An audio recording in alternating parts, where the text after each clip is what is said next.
advancement, and part of that portfolio includes communications.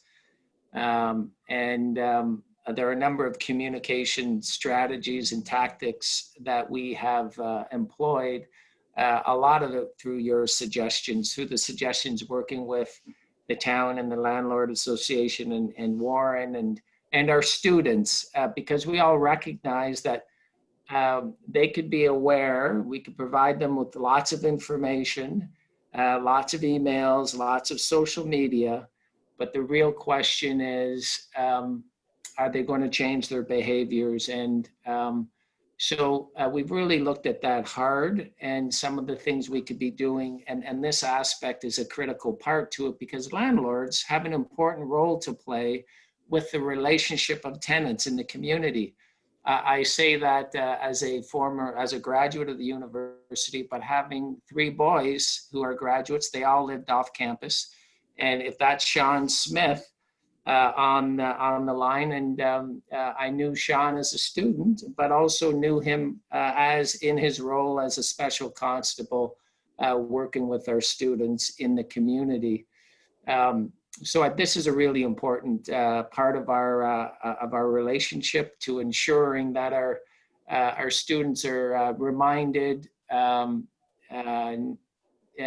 that whole compliance piece. So I want to thank everybody at the beginning for all the efforts, and then the continued efforts. This isn't just a one-time thing. This has to be vigilant throughout the entire until COVID is over. So welcome, everybody. Mm-hmm. And Warren, do you want to introduce yourself?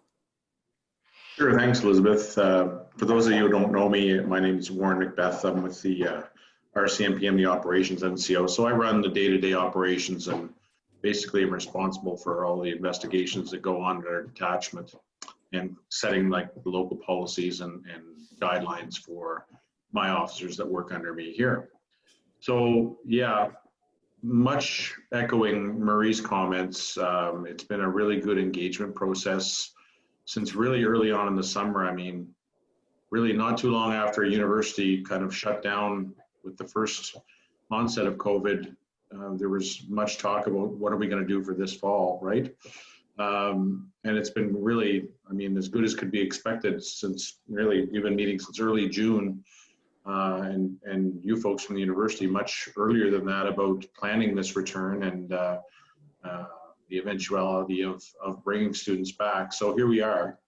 You know, we're, I guess my organization, we're kind of a bit of the compliance and enforcement wing of all of this operation.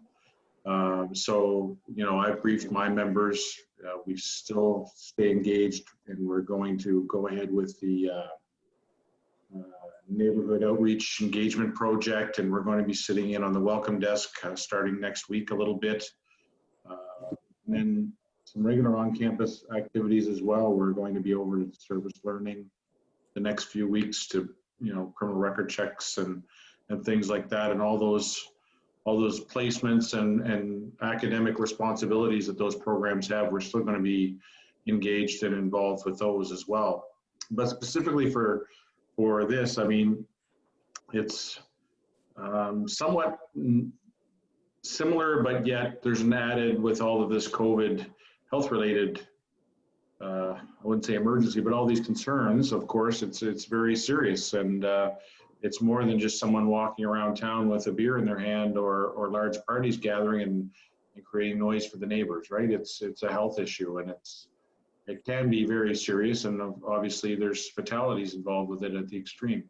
So, you know, there's not much room for error, and everybody here knows that and recognizes that. So I think we've done collectively as a group, and especially StFX, I think they've done everything they can to, you know, inform everybody involved, not only their students, but the residents and all the interested groups that have an interest in this, you know, the entire county really, of what's expected and what's going to happen if it's not respected, you know.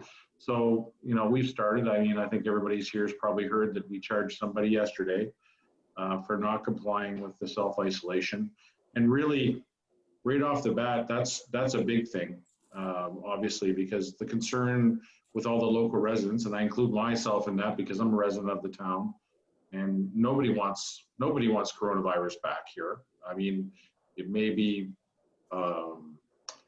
it may be very difficult to keep it out entirely, but to minimize it, I mean, this is the biggest pressure we're facing as a province, let alone a local community, is all the return of students from outside of the bubble, which is largely controlled right now from the virus. So this is our big concern. Obviously, it's a big concern with the local residents and everybody involved, because I mean, Murray and Elizabeth are kind of probably tired of the broken record, but I mean, nobody wants it to come back, and nobody wants to have to shut the university down again and have that negative implication, financially and business wise on the town and the residents and everybody else. So here we are. I think we've done everything we can collectively as a group to set the table and make everybody aware of what's going to happen. And so far, I mean, we've had that one hiccup with that one resident. But really, I've got to say, it's the exception rather than the rule. By and large, the vast amount of returnees that we've had already are very aware, very cognizant, very, I would say, responsible. So far so good. We don't want to let that one rotten apple in 100 ruin the image of that everybody that it's a free-for-all here, and I don't think it is. But we have to deal with the issues when they come up, and we're going to deal with them. So so far, we have that one problem. There are other problems that have been reported, but not really to that extent of a flagrant non-compliance with self-isolation. But there's a couple other issues that have come up, Murray and Elizabeth. We've had a few calls today, especially, but yesterday as well, with parents returning with their kids to take them into university, right? And they've been driving from outside and staying overnight, and then they've been, they have to eat, they have to, do all that. So we've had a couple calls from restaurants from parents that have dropped their kids off. They're staying overnight and heading back the next day, and they're all up in arms that they're from outside the bubble. They're not isolating, and what are we going to do about it? And all these things. So yeah, it's raised a few little tricky things there that we weren't really not prepared for, but weren't really expecting. But we'll get through them. That's not a we're ready to handle a few curveballs thrown at us. So that's one thing that we're seeing, Ashley, in the last couple of days is the returning parents are becoming a bit of an issue.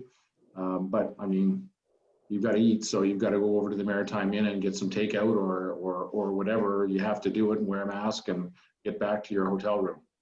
That's what we're basically telling them. We have to be reasonable. I'd rather do that than have them driving 18 hours straight and forcing them to get back home. That's a bigger problem that we're going to have. So, we work around it. It's common sense half the time to run it on the fly and everything like that. So I think I've talked enough. I've got a few things for the end, just some strategies so we're all get on the same page and get the same information. Otherwise, I'm just happy to be here and participate. Happy to have you. So Steve, did you want to say a few words, or do you want to more respond to questions? You maybe introduce yourself anyway. Yeah, sure. My name is Steve Scannell. I'm the Director of Community Development with the town. The Department of Community Development was created almost 2 years ago. I've been with the town for 5 years. Previous to that, I was a special projects coordinator. Graduated from StFX, been living in Antigonish more or less for the last, say, 16 years. So, definitely understand and appreciate the connection that, the important connection that StFX plays with the town and the importance that it has for the community. Just to say a little bit about the Department of Community Development, it has a fairly broad mandate, but for the purposes of really this discussion, it includes the marketing communications component. No, sometimes they get frozen. The bylaw enforcement, As well, we maintain close connections with the RCMP. Our bylaw officers are in regular contact with the RCMP as a way to, kind of keep each other informed on everything that's going on. So we're really intertwined into this work as well. We also recognize that, going back to in terms of the partnership discussion between StFX and the town, partnerships, when everything is smooth sailing, it's very easy to be, patting each other on the back, smiling and enjoying that part. But it's really when the going gets tough and you have to take on that more elevated leadership role within the community. That's when the importance of the close-knit partnership that we've developed with StFX comes into play. And so really what we're looking to do, is continue to work with StFX when times are good and times are bad. And COVID poses, a concern for everybody. And I think it's just important that we continue to take that leadership role in the community and continue to work effectively with our partners. So our role is really, remaining up to date with the plan, keeping in regular communications, and assisting with, being able to implement the plan that StFX has developed. So if there's any questions about, the communication side, the bylaw enforcement and things like that, those types of questions can certainly be directed to myself. On the connection that our bylaw officers have with landlords, one thing that I wanted to mention is that we do have a listserv, essentially, which is basically a mailing list that we've been collecting over the years with landlords' email addresses. And so one of the chief ways that we keep in touch with the landlord community is through that listserv. So if you're not on the listserv, please contact our bylaw enforcement office, who will be able to set you up. And if you know of any of your, have any friends in the community that are also landlords that could benefit from being on the list that may not be, just further help spreading the word so that we can ensure that we're communicating as broadly as possible. That would be helpful as well. So pretty much everything from me. That's great. Liz, I'm just wondering, before we get to the questions, if you want to give a high-level overview of the communications that has already gone on with the landlords, and I'm speaking specifically to your letter with the Good News Neighbors Guide, and what's happening with the Good Neighbors Guide as students check in. That might answer some of the questions that are coming up.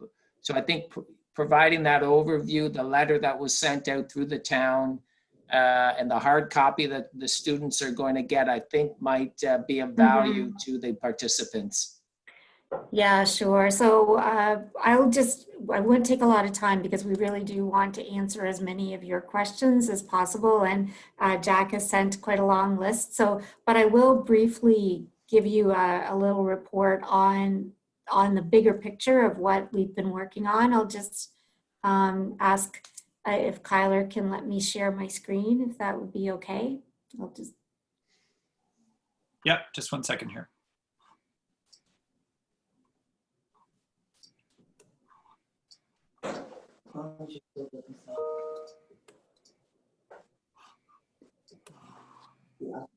No, I'm there. I don't see the rest. That's it. So all of you have, so we did through Steve's office, we're able to send out a letter to all of the landlords through that list. And just to give you an update on the work that our community coalition team has been doing. So the community coalition team's been made up of the folks on this call, as well as Valerie Sullivan and Rosie McGilvery, who have been really active in helping us find the way forward to create the kind of community change that we want to see, especially at a time of COVID. And so through that group, we created what we're calling our Good Neighbor strategy. And I am just going to navigate to that now.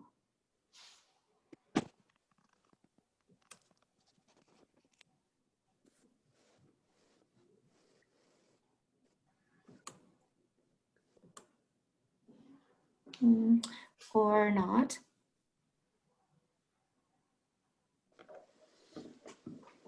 Okay, my apologies. It's not coming up for me. So I'll just speak to it.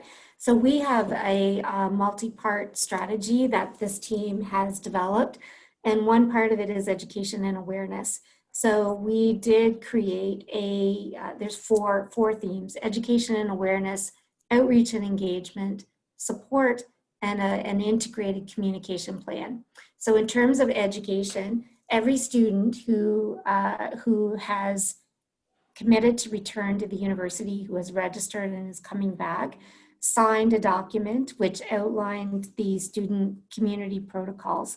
And that are all of the public health requirements, as well as all of our new university operating procedures, as well as outlined the community code changes, which explain how the university will respond if a student is not following the health protocols, both on campus when they're here in class, when they're with us in our residence, as well as off campus when they're in the community.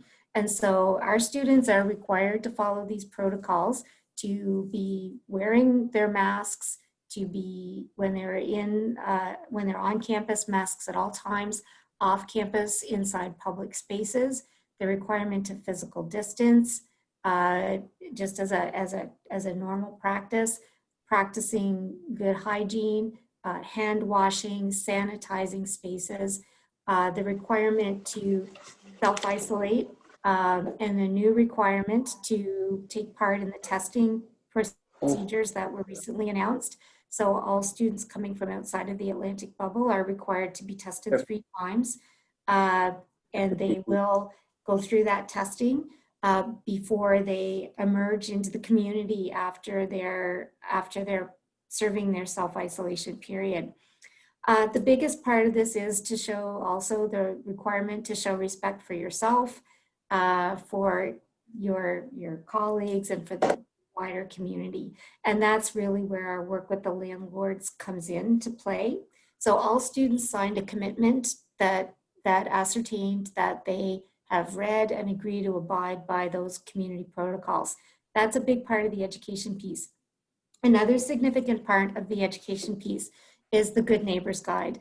And all of you would have received a letter earlier this week with 2 landlords to introduce the Good Neighbors Guide.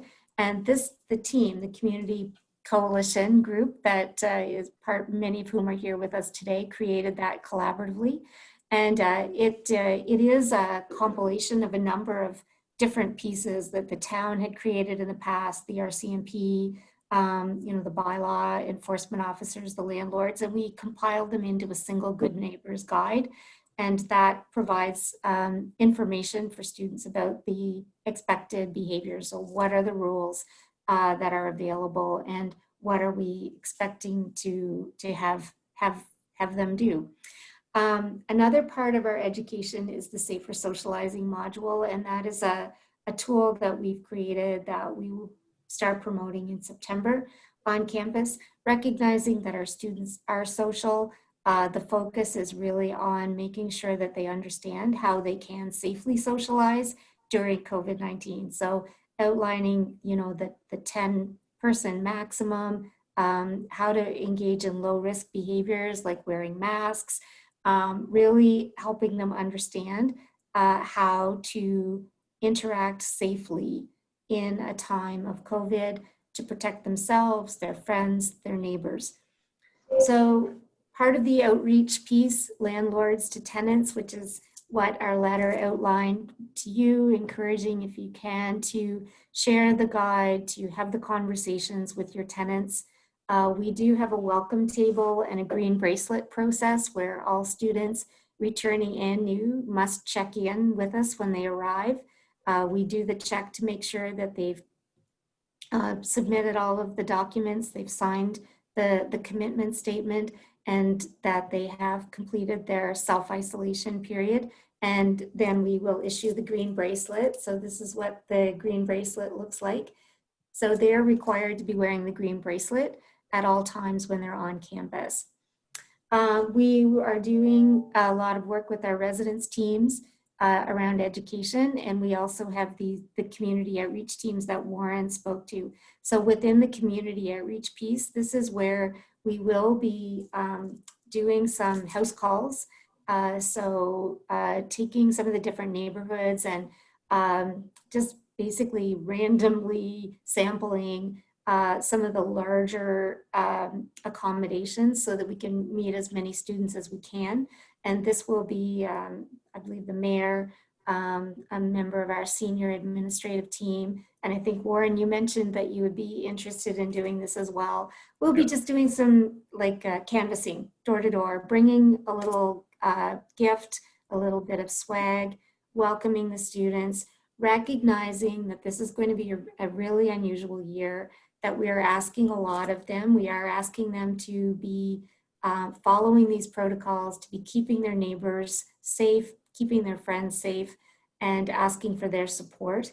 But also sharing the information about, we know they're going to be outliers, and reminding them that we do have the sanctions in place, and that the RCMP is going to be actively, and the town will be actively out and about in a supportive way, as well as to handle any complaints that are submitted under the guidelines.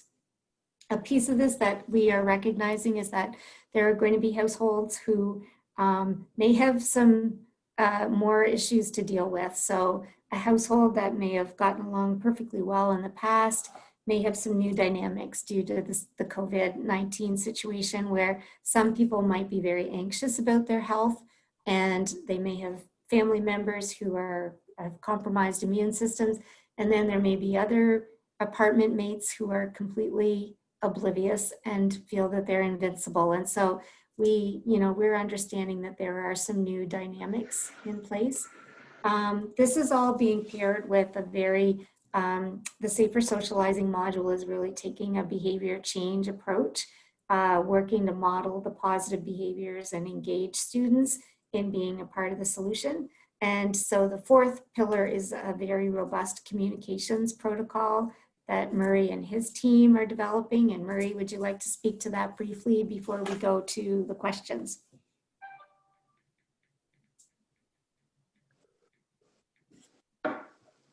I think in the interest of time and being able for us to answer the questions, I'll just say at a high level, there's lots of different tactics going on, framed around the good neighbors, being a good neighbor. We have to somehow get to our students that it's to think beyond the immediate gain pleasure that they might have in terms of the old ways of doing things. And so we've looked at research, we've looked at best practices, and so we know that social norms is really important for this age group, being part of the in crowd. And so we're trying to capture what that social norm would look like. So we are hiring students, social ambassadors, to be a part of that strategy, to capture good things going on, to post them to social media, to what they look at. So that's part of the strategy. But regular reminders before students come on campus. We'll be around the town perimeter through the town's consent. Remind them, do you have a mask? Do you have hand sanitizer? Are you good? Your wristband, all those things, because we know the more that they're reminded, the easier it is to do something. You just see every store that you walk into, what's the first thing that you see there? Your hand pump, and everyone usually does it. So that's what we're trying to create from a communication standpoint. One thing you also have to, the landlords play a critical part in this, and you're going to hear more of that. But the one thing that you have to know too is that we're sending a mailer out to all households in Antigonish and Antigonish County. That is signed by the president. It's really easy. It's a nice high gloss document, 2-pager front and back, easy to read. But it's from the president, Andy, and it's also from the president of the Students' Union that talks about the commitment to be a good neighbor and our pledge. And on the back are the 10 things that they, meaning the community, might not understand what's going on in terms of changes, because they're not on the campus and they might not see it. We talk about masks, we talk about events, face-to-face events really being scaled back. We talked about residents, movements, really different, check-ins different, a green bracelet, for example. And the reason why we do that, it's going to help, we think, with the community's understanding with what we're doing in terms of actions, and to ensure our students are reminded and they understand, and all towards a healthy community. I could talk forever, but I'm not. I'm going to stop there because we have a half hour for questions. So I think it's time we should get to them. Okay, that's my goal, Murray. Yeah, great. Jack. Okay, thank you for this opportunity. Many of the questions have been already answered through our conversation, but since I have them and people sent them in, I think I will go through them anyways. So we don't have to spend much time on them. We've narrowed them down somewhat, so many of the questions were of the same character. So immediately after arrival of the student on the campus that is outside the Atlantic bubble, what is the protocol? Okay, so I can take that one. So we've advised the students when they arrive from outside of the Atlantic bubble to their on-campus location to go directly to their home and follow the procedure for self-isolation. We've provided them all with an opportunity to connect with a community support person. So under Murray's leadership and the alumni office, we have over 180 volunteers from our alumni association, from the community of Antigonish, from StFX staff, faculty, and students who volunteered to support the students during their self-isolation. And so in addition to Sobeys and Superstore having an online ordering system and delivery, our community volunteers have offered to deliver food. So the student can connect with one of our volunteers. We ask that they put in their food order to Sobeys or Superstore or their place of choice.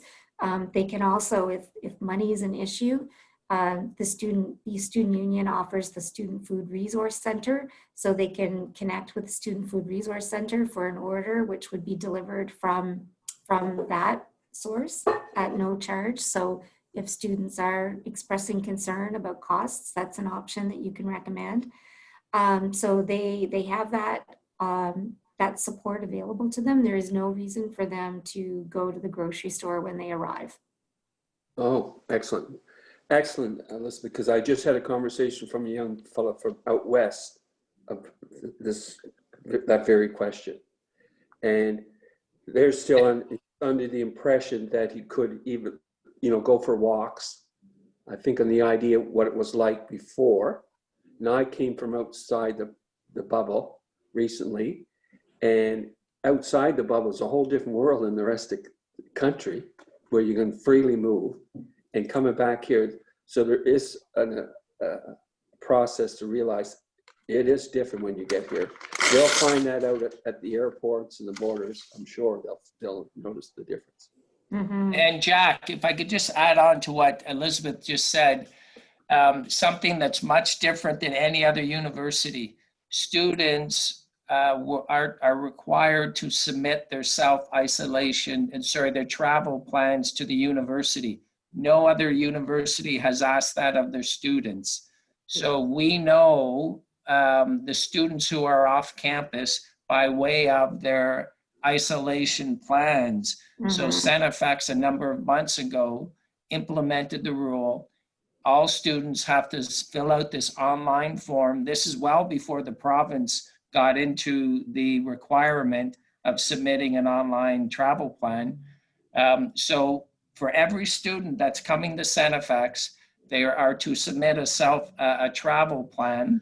And from that, we know who's required to self-isolate, and we are taking that information and lining them up with our volunteers. Elizabeth has a number of volunteers. I have a number of volunteers that we have been delivering groceries in the community. So that's why we need so many volunteers to support those students that are in the community.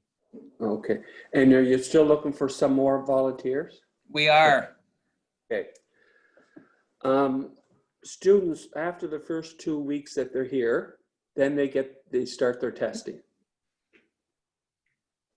Well, the way the process works actually is when the student submits their form that they need to submit to come back into Nova Scotia, the form that's required to be filled out at the border, they do receive at that time their appointments for the 3 tests that happen during their 2-week quarantine. So the students are tested on day 1 or day 2 typically, and then on day 5, 6, or 7, and then sometime between day 12 and day 14. So it's while they are in quarantine. So that will probably raise a question around, so we're telling them to self-isolate, and then we're bringing them out 3 times to a testing center on campus. So maybe I'll just address that one right now. So yes, that is something that we've had some people raise their eyebrows about. And however, public health has approved a protocol for that. And the protocol is that students are allowed to make their way out of their apartments and rented houses. They must be wearing a mask. They must be social distancing. They are required to go directly from their home to the testing center, which is in the Aux Gym at the Emilio Saputo Center. So it's the Aux Gym and the Loney Lounge. They enter in the Loney Lounge and come into the gym. We've got something like 6 to 8 lanes of swabbing stations. They get registered, they get swabbed, they exit, and they are to return directly home. So they are allowed to take a taxi, provided that they are wearing their mask. Okay. On the follow-up, tracing. Tracing? Yes. So contact tracing. So so the testing that's happening on campus is what's called asymptomatic testing.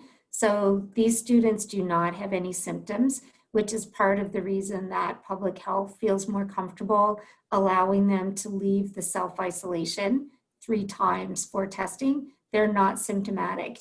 If the student is showing COVID symptoms, we instruct them to call 811 and they will be assessed and they may be referred for testing, but that would be to the primary assessment center at St. Martha's. So it's a completely different process for students who have symptoms. And as part of that process, then they would be going through the contact tracing. They would be assessed as well for contact tracing. So right now the contact tracing happens by public health. They will do an assessment of close contacts with whom the student has come into contact, and they will reach out at them with the help of the university. Usually we play a role in that, but it's led by public health. And they will follow up and advise anyone who needs to be advised to self-isolate and also come in for a test if needed. So that is the process. I will share with you that this testing protocol that's been put in place by the province, once we have this up and running well, it's my understanding that they are really interested in following with the contact tracing app that is already live in other provinces. So that is something that there is an intention to get in place. And part of the evaluation of the testing protocol that's happening here is to really understand how the population here would feel about participating in contact tracing. the app, use of the contact tracing app, and how we can implement that really well. So, so that's all really good. Part of the testing protocol as well is the students are checked daily by public health.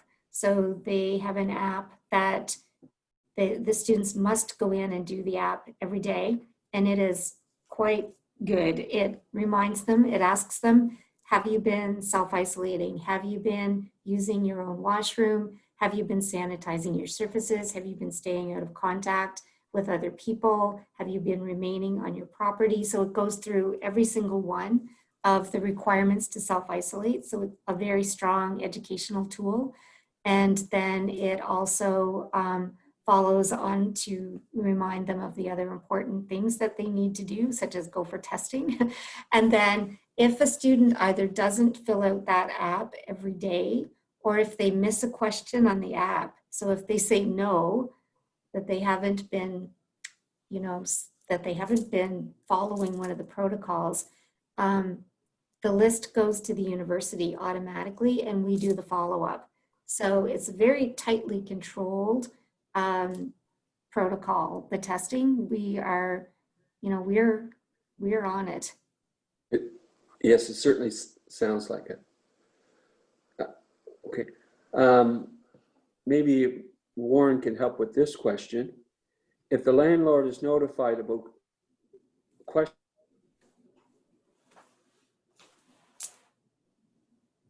Sorry, I lost Jack. I don't know about you folks, but I lost his audio. Yeah, someone called in the phone, so I'll do that again, Warren. Sure, go ahead.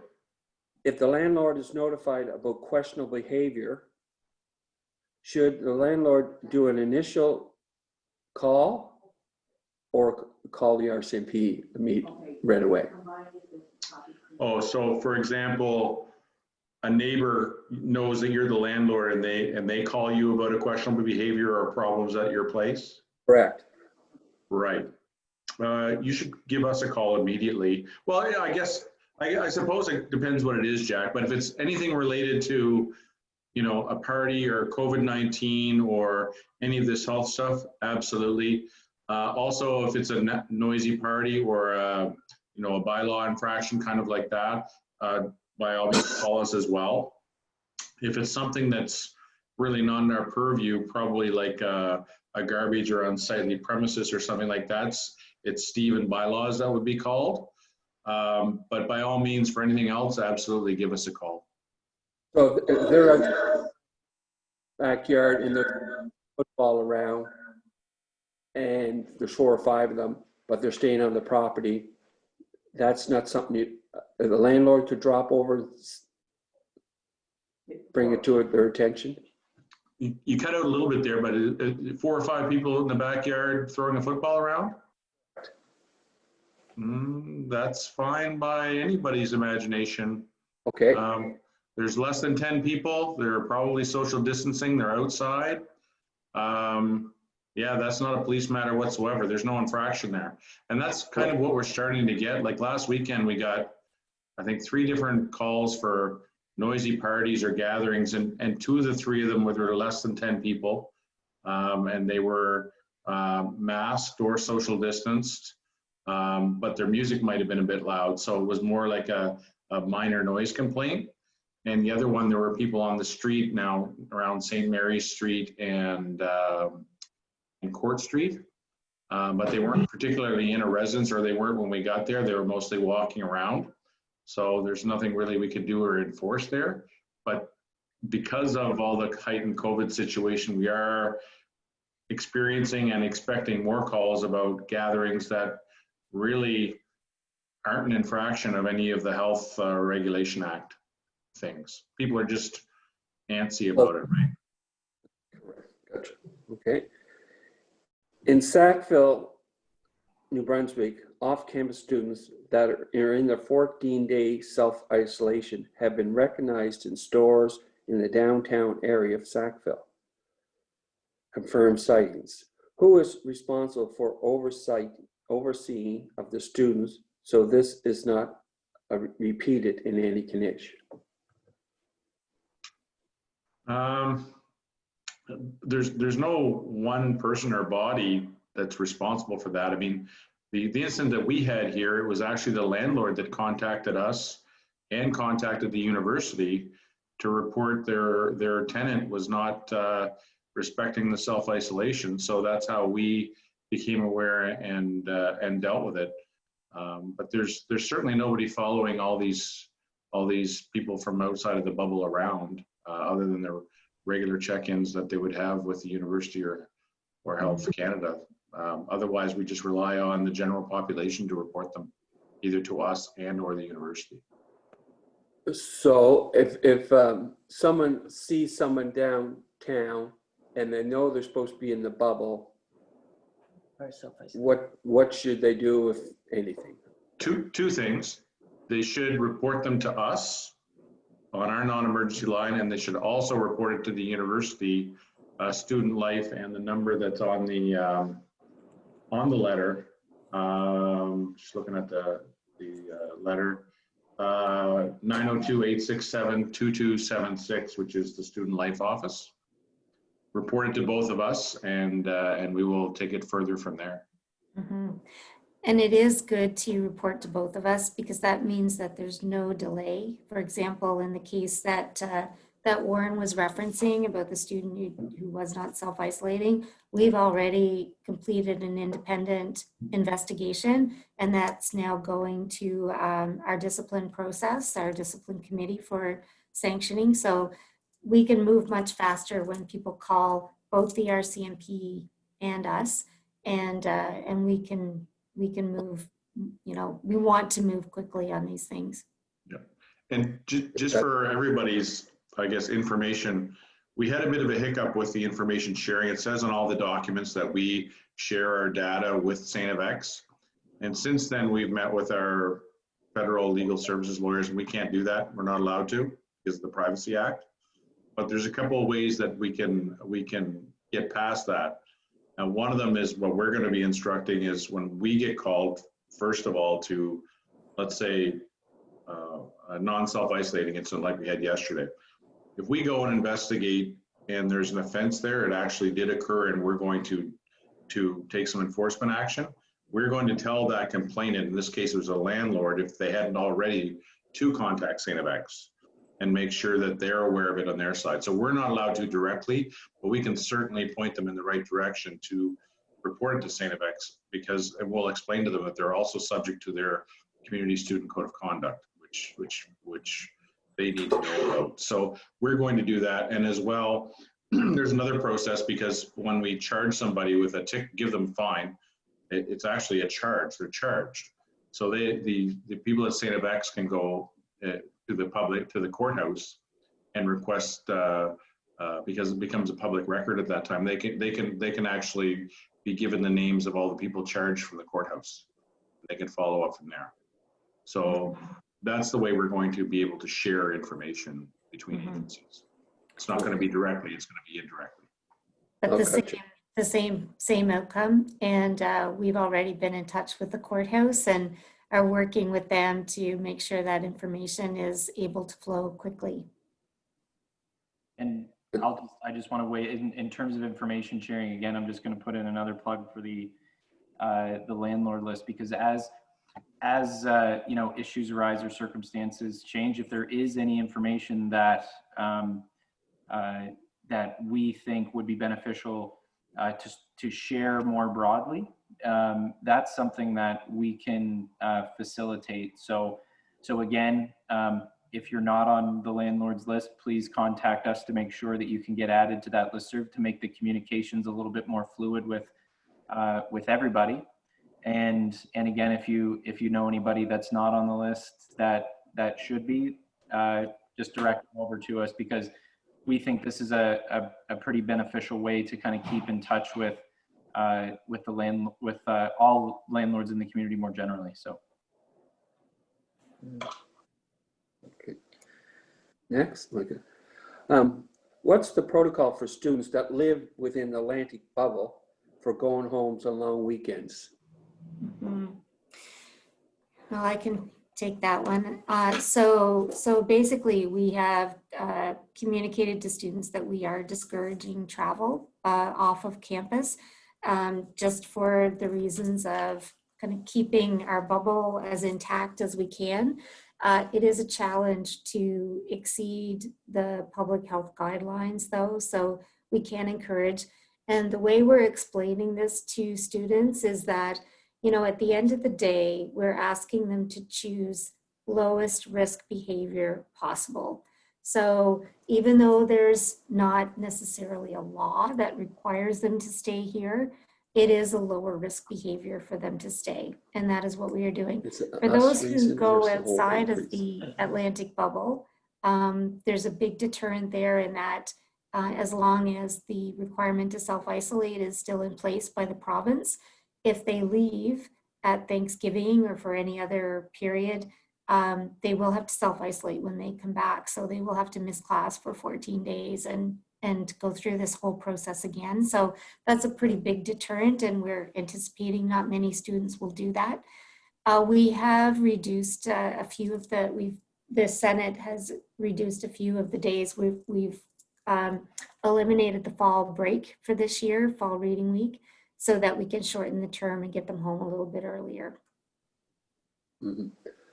I missed a little part there, was when you said if they self-quarantine for 14 days, is that students that leave that are outside the bubble? Yes. Yeah, correct. Okay, thank you.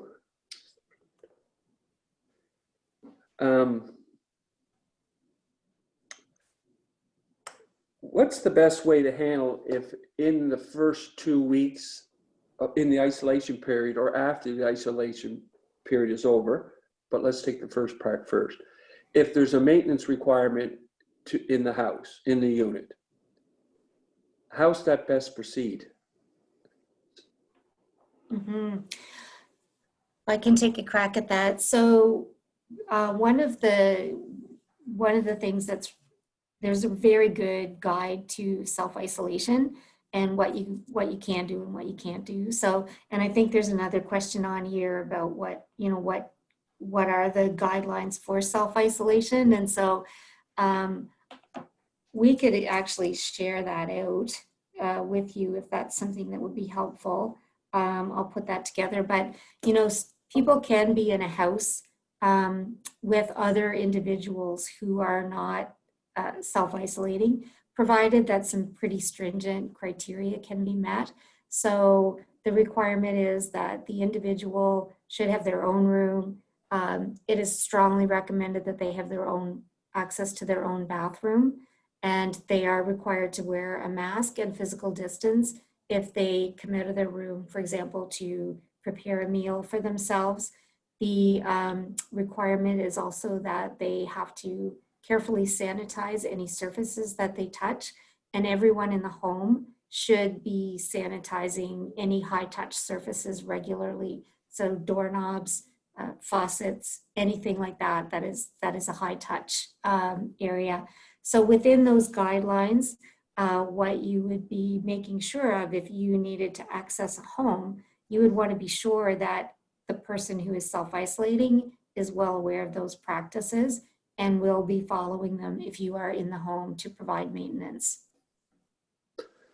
And so the individual coming in with maintenance to fix a leaky sink, if he's wearing a mask, recommended to wear a mask, come in and do what it has to do and leave as promptly as efficiency as possible. Well, I'm a little bit nervous about about saying that's all you need to do. But what I will, so on this call, but what I will do is commit to sending out some information to follow so that people will have some guidelines. It does sound reasonable, Jack. Obviously, if there's a maintenance issue, you're not going to not deal with it if it's going to affect the health and wellness and safety of the occupants in the house. And if it's a leaky faucet or whatnot, as long as you take precautions and the students are aware that you're coming, there's masks, proper hygiene for the person going in, that sounds like a reasonable approach. Mhm. Are masks readily available in the community? Yes, I believe so. You know, Mark's Work Warehouse, you can get 3 for $10. There will be provided. The students are getting masks in their kits. My sense is they're pretty readily available.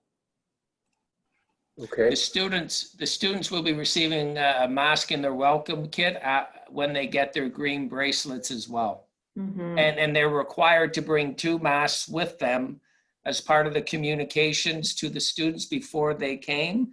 Everyone was told to bring a minimum of 2 to 5 masks with them. Okay. Next question, I think you already touched on it, which you touched on many, was about arranging with grocery stores about particular days that the store might do specials on Tuesday for students, and that we might draw a larger population of students to that store, and that the residents know that, well, I'm not going to go Tuesday morning because there's a lot of students there. Has any contact been made with stores regarding that?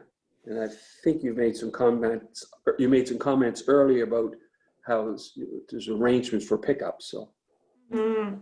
Yeah, the stores have been really interested in supporting delivery, and the pickup procedure is wonderful. Like, you come in, it's like a machine for the volunteers who are coming in to get those groceries. So the stores have been really responsive, and so this suggestion is to have some times set aside for students specifically so that residents could avoid. I know that some of the stores have the discount days for students. So what you're saying is let's promote those a little bit more. So perhaps Murray and I can take that under advisement. And I think on that promotion of that part of that question is that the community knows then that that the grocery store, that particular store has a special on for kids on Tuesday. And probably if all the stores were synced at that time, that residents might say, well, I'm staying out of there, that store that time. Yeah. Even though they might be the safest people in Antigonish if they've been tested 3 times. Yeah, exactly. Yeah, Right. so I mean, this is probably something that the town and the business association, the Chamber of Commerce might want to take on, hey? Yeah. Yeah. Yeah, Steve. Steve, my friend. Well, I mean, we're always looking at ways of, you know, trying to, you know, accommodate and address this issue. So if there is something else that we could be doing and there are other suggestions, feel free to send them over to us. And then we usually give everything due consideration to figure out if we're able to do it. So if there are any further suggestions, please don't hesitate to send them over to us. Okay, and I'll make a comment here on this one. After the 2-week isolation is up, the sense might be, okay, we're free to do as we will. And I think that has to be reinforced. Just because your 2 weeks is over, we still have the guidelines that have to be followed. So, Yeah. That'll become very expensive very quickly for some people. right. And Warden, while you're on there, I'm going to skip to this question. Is it the intention of the RCP, if there are calls to a residence where there's obvious violations, that fines, where there's been obviously violations, will be fines be issued? It is felt by some landlords that a strong message be sent out early. Yes, that's our intention. That's the focus. It's been consistent kind of right through this whole process that has to be the approach, because there's no wiggle room for the virus. No, thank you.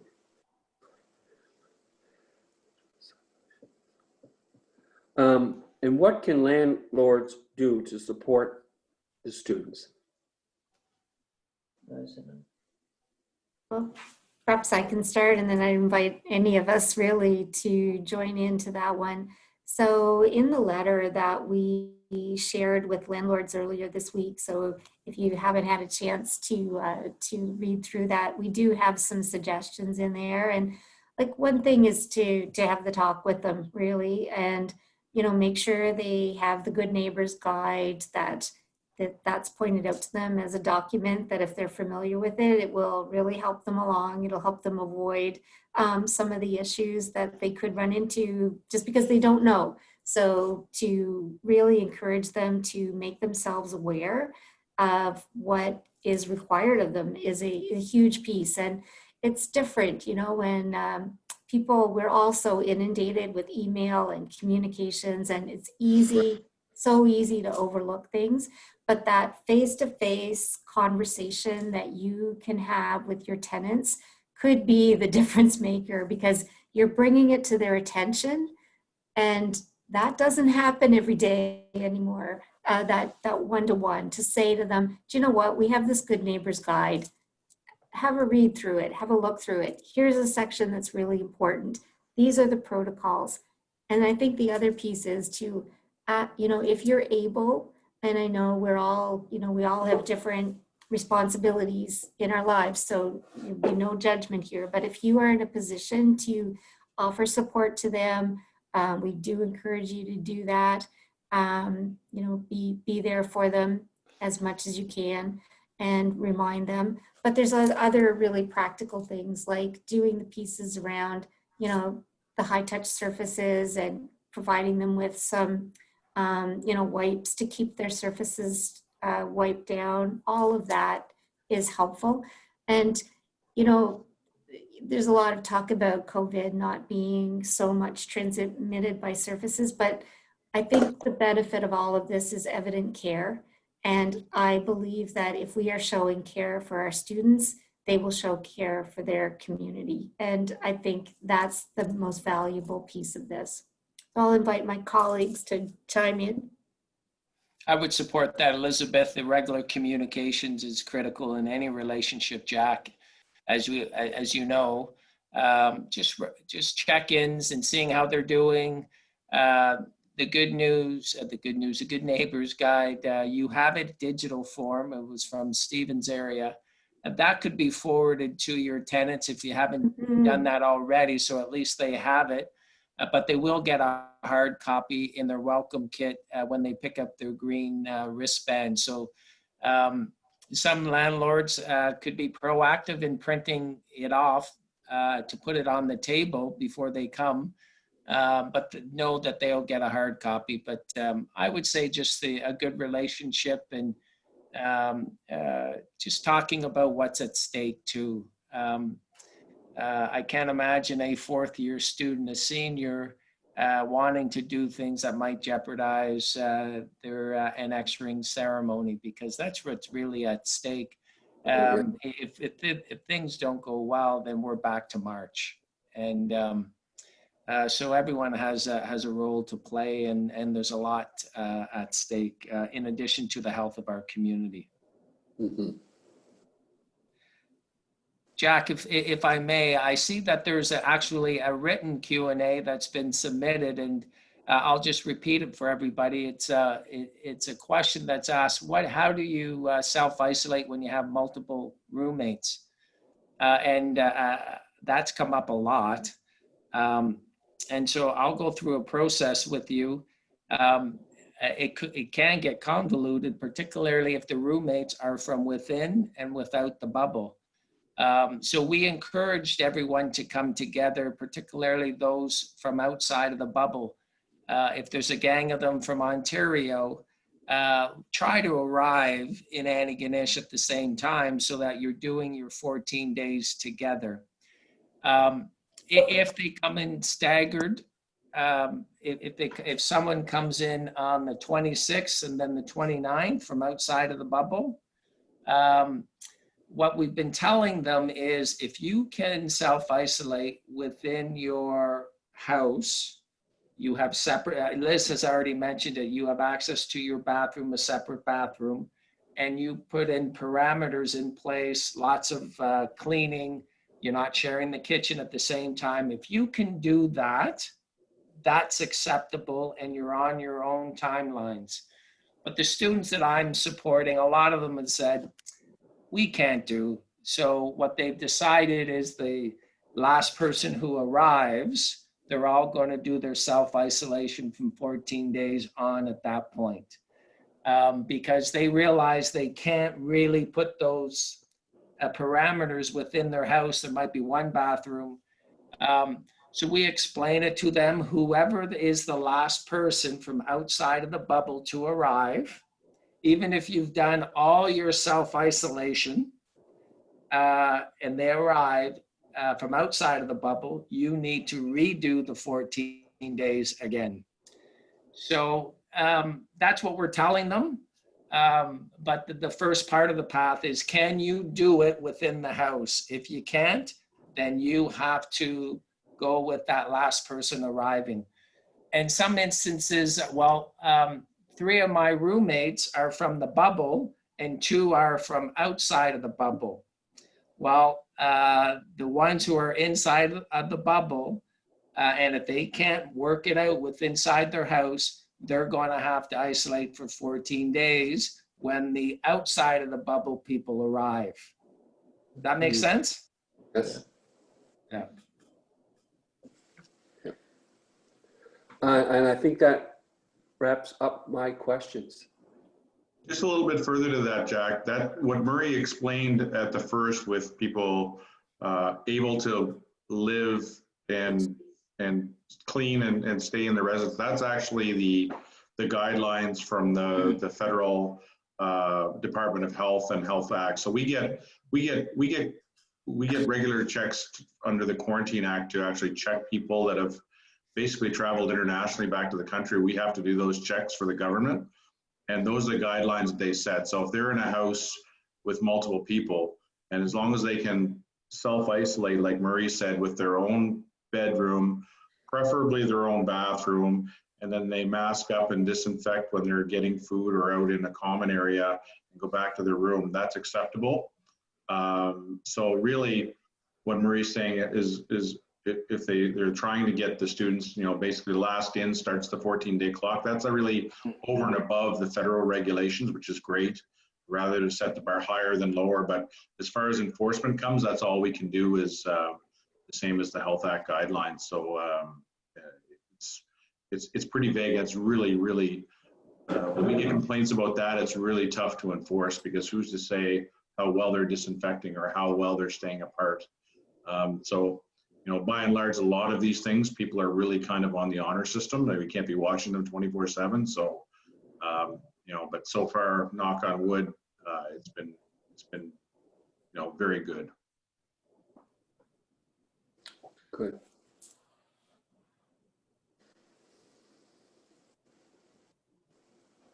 But we have to welcome our kids. Okay, that's it for me. That wraps up my questions. Okay. Thank you. Mhm. Good stuff. Yeah, thanks. I just want to say thanks to everybody for coming out, and really appreciate your time and your interest.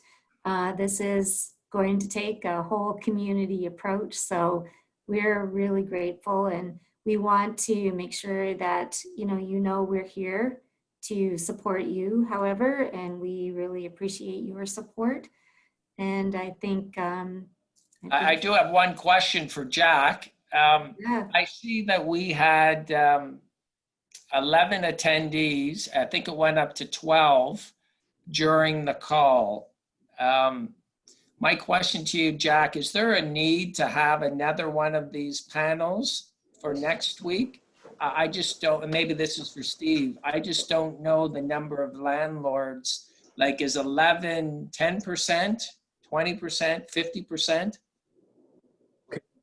I can't give you a firm number percent off the top of my head, but I would look at 11 as being probably on the low side, and if it is a value to do a second session, I think that would probably be beneficial to see if we can I reach have another one. to see if we can reach a bit of a wider audience. Yeah. Yeah, I lost you there, Murray, on your question. Jack, I could see how many attendees was in this session. It got to the high of 12, I believe, in addition to the 6 panel members. So my question is, Jack, is that a good number in terms of participants, or should we have another one, say next week, to capture another group of landlords?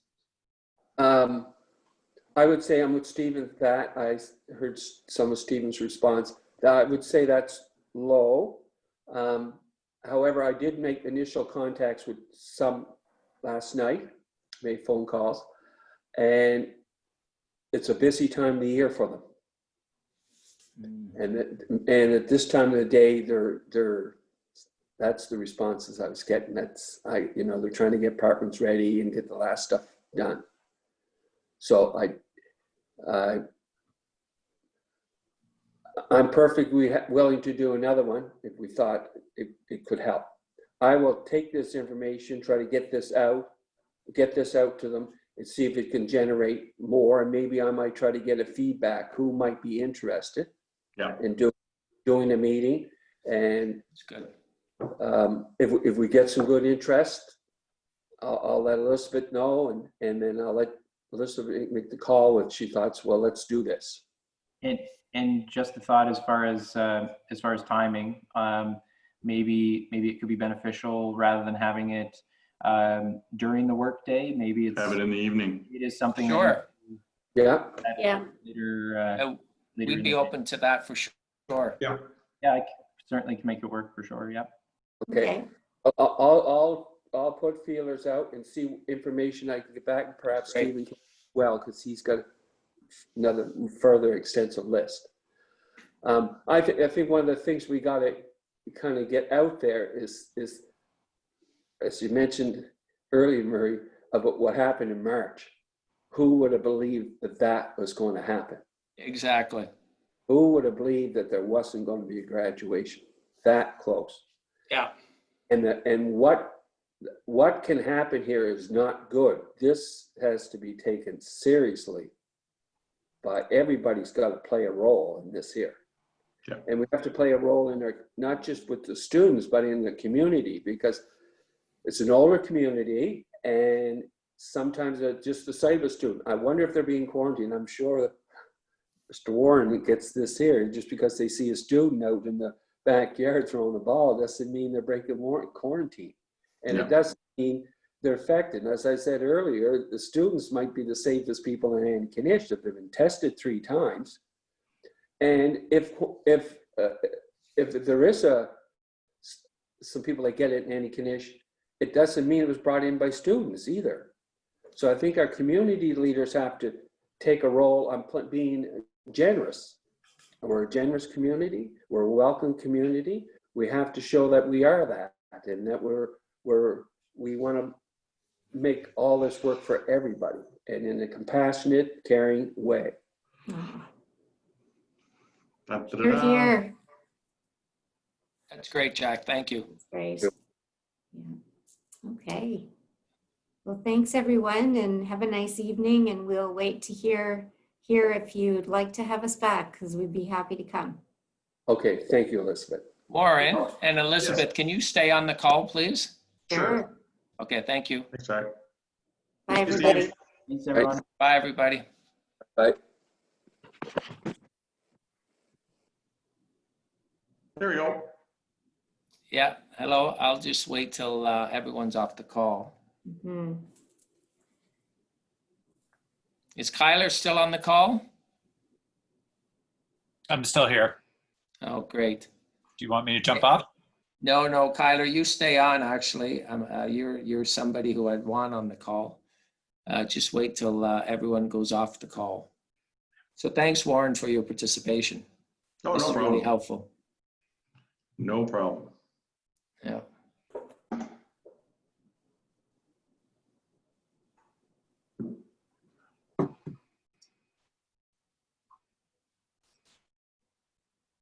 I'm I'm just seeing other people still connected to the call.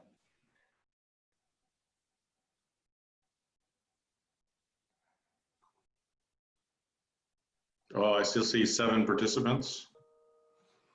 Yeah, I can see the number of attendees. So Ian, Kevin, and Kira, and Mark are still on the call.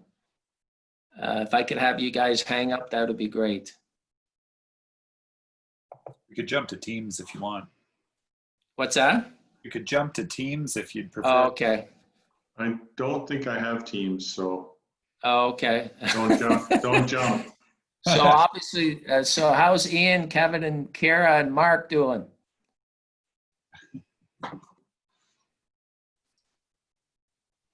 They're still on the call. So how? What's an alternative we can do here, Kyler?